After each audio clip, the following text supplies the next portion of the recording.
रोजच्या जेवणामध्ये, रोजच्या आहारामध्ये पालेभाज्यांचा समावेश झाला पाहिजे असं आपण नेहमी म्हणतो. पण शेपूची भाजी म्हटलं की नाकं मुरडायला चालू होतात. पण तुम्ही शेपूची भाजी अशी कधी खाल्ली का?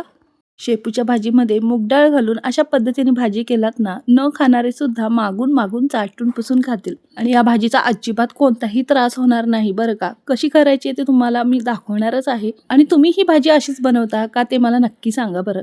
आणि हो, एकदम सोपी पद्धत, अगदी 5 मिनिटात होते भाजी. ते बघा, शेपूच्या फ्रेश अशा 2 जुड्या घेतलेल्या आहेत. शेपूच्या भाजीच्या आणि इतर पालेभाज्यांचे तुम्हाला महत्त्व तरी माहितीच असेल. आता शेपूची भाजी, बऱ्याच जणांचं असं ऐकलंय की शेपूची भाजी खाल्ल्याने त्यांना त्रास होतो. पण हा त्रास ना या पद्धतीने भाजी केली ना अजिबात होणार नाही. शेपूची भाजी करताना पूर्णपणे कवळ्या कवळ्या देठासकट ही भाजी अशी मी निवडून घेतलेली आहे बघा. अशा पद्धतीने दोन्हीही जुड्या एकसारख्या निवडून घेतल्या. असं व्यवस्थित घेतलं ना आपल्याला चिरायलाही येतं. आता कशी धुवायची ते पण दाखवणार आहे मी. सेम अशा पद्धतीने सगळी भाजी बघा एकसारखी निवडून घेतलेली आहे. शेतातील भाजीमध्ये भरपूर अशी माती होती बघा.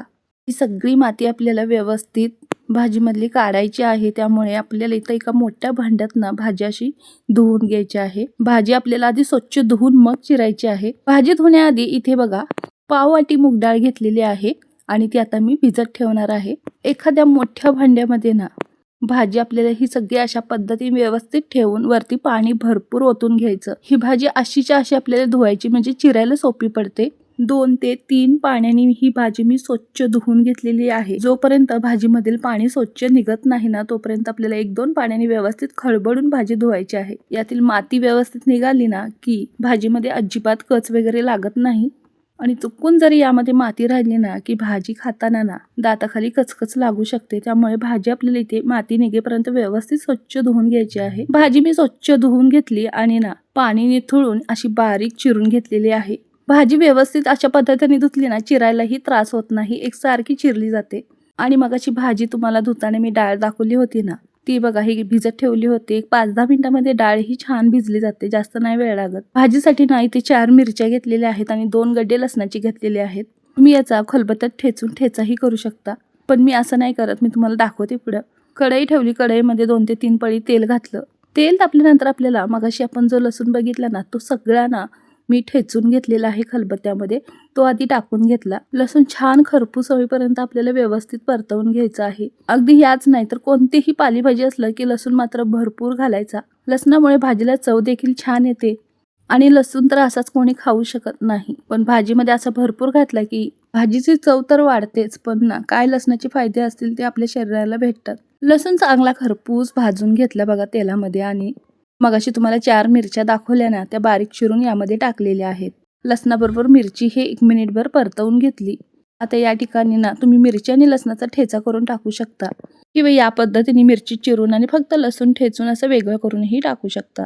ही अशी माझी पद्धत आहे. पण बऱ्याच जणी काय करतात माहिती का, या फोडणीमध्ये कांदा टोमॅटो ही घालतात, पण मी नाही घालत. तुम्ही ही अशीच भाजी करता की तुम्ही ही कांदा टोमॅटो घालता ते नक्की कमेंटमध्ये सांगा. आता लसूण आणि मिरचीची फोडणी झाल्यानंतर बारीक चिरलेला शेपू यामध्ये सगळा घातला.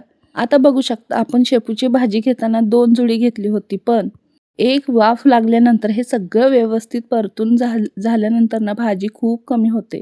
आणि भाजी सगळी कमी झाल्यानंतर त्याच अंदाजानुसार आपल्याला इथे मीठ घालायचं आहे. आधीच भाजी बघून तुम्ही मीठ घातलात तर भाजी खारट होऊ शकते, म्हणून शेवटी आपल्याला मीठ घालायचं आहे. ते आधी आपल्याला मगाशी आपण भिजत ठेवलेली मूग डाळ आहे ना ती घालून घ्यायची. इथे मूग डाळऐवजी तुम्ही तुरीची डाळ किंवा मसूरची डाळ घालू शकता. फक्त मसूरची डाळ भिजत ठेवायची गरज नाही. मसूरची डाळ लगेच शिजते. फक्त तुरीची डाळ घालताना तीही 15 मिनिटं भिजत ठेवून आपल्याला यामध्ये घालायची आहे. डाळ घातल्यानंतर भाजी आणि डाळ सगळी व्यवस्थित परतवून घेतली. 1 मिनिटभर तेलामध्ये छान असं परतवून घ्यायचं. जसं तुम्ही परतवाल ना तसं ह्या भाजीला ना पाणी सुटत जाईल आणि सुटलेल्या ह्या भाजीच्या अंगच्या पाण्यातच आपल्याला भाजी छान अशी मंद आचेवर शिजवून घ्यायची आहे. तर सगळं व्यवस्थित परतवून झालं आणि आता ह्यामध्ये आपल्याला मीठ घालायचं आहे.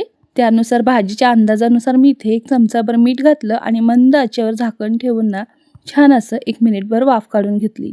तर ह्या प्रोसेसमध्येच आपली डाळ ही छान शिजली जाते. त्यामुळे 1 मिनिटभर तर झाकण ठेवून छान अशी वाफ काढायची. मीठ घातलं होतं पण परतलं नव्हतं, तरीसुद्धा ना पाणी सुटलं आहे भाजीला. आपण यामध्ये थोडं देखील पाणी घातलं नव्हतं आणि पाणी तर अजिबात घालायचं नाही, त्यामुळे भाजीची चव बिघडू शकते. असं झाकण ठेवलं, मीठ घातले की भाजीला त्याचं अंगचं पाणी सुटतं ना आणि त्याच सुटलेल्या पाण्यामध्ये भाजी आपल्याला शिजवून घ्यायची आहे.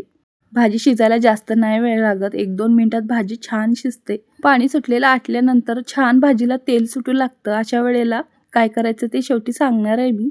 त्याआधी ही रेसिपी तुम्ही कुठून पाहताय, कोणत्या शहरातून पाहताय ते नक्की कमेंट करून सांगा. आणि जर कोल्हापुरातून पाहत असाल तर शेपू भोपळ्याची भाजी कधी खाल्ली का?